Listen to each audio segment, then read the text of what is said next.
नमस्कार दोस्तों, national India news देख रहे हैं आप।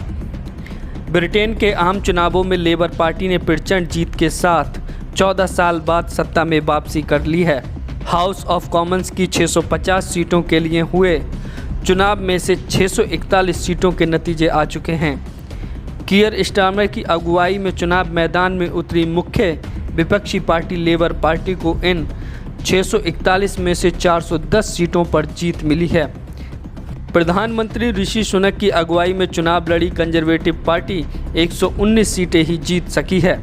प्रधानमंत्री ऋषि सुनक ने हार स्वीकार करते हुए आम चुनाव में पार्टी के खराब प्रदर्शन की जिम्मेदारी ली है। उन्होंने लेबर पार्टी के नेता कीयर स्टारमर को जीत की बधाई भी दी है। ब्रिटेन की संसद हाउस ऑफ कॉमन्स की 650 सीटों के लिए हुए चुनाव में बहुमत के लिए जादुई आंकड़ा 326 सीटों का है और लेबर पार्टी का नंबर इससे कहीं अधिक है।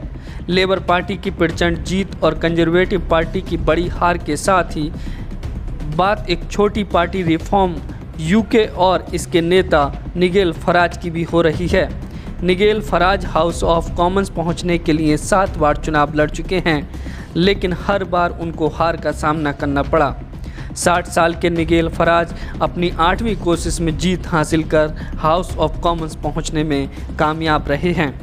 फराज की पार्टी को चुनाव में 4 सीटों पर जीत मिली है। रिफॉर्म यूके भले ही 4 सीटों पर सिमट गई हो, लेकिन कंजर्वेटिव पार्टी की बड़ी हार और लेबर पार्टी की प्रचंड जीत में उसका बड़ा रोल रहा है। ब्रिटिश चुनाव नतीजों पर नज़र डालें तो जिन सीटों पर लेबर पार्टी के उम्मीदवार आराम से जीतने में सफल रहे, उन सीटों पर रिफॉर्म यूके का प्रदर्शन बेहतर रहा। ऐसी बहुत सी सीटों पर निगेल फराज की पार्टी के उम्मीदवार दूसरे स्थान पर रहे और ऋषि सुनक की पार्टी के उम्मीदवारों को तीसरे स्थान पर धकेल कंजर्वेटिव पार्टी की बड़ी हार की स्क्रिप्ट लिख दी। भारत में चर्चा इस बात की भी हो रही है कि बीते आम चुनाव में जिस तरह से भारतीय जनता पार्टी 400 पार का नारा लगा रही थी, लेकिन वो 240 सीटों पर ही सिमट कर रह गई। लेकिन वहीं दूसरी तरफ हम देख रहे हैं कि ब्रिटेन के आम चुनावों के जिस तरह से नतीजे आए हैं और लेबर पार्टी ने जो प्रचंड जीत की है, 410 सीटों पर जिस तरह से जीत मिली है, उसने 400 पार का आंकड़ा जो है वो साबित कर दिया है। लेबर पार्टी को एक कम्युनिस्ट पार्टी माना जाता है, तो इस तरह से ब्रिटेन में 14 साल के बाद लेबर पार्टी की सत्ता में वापसी हुई है।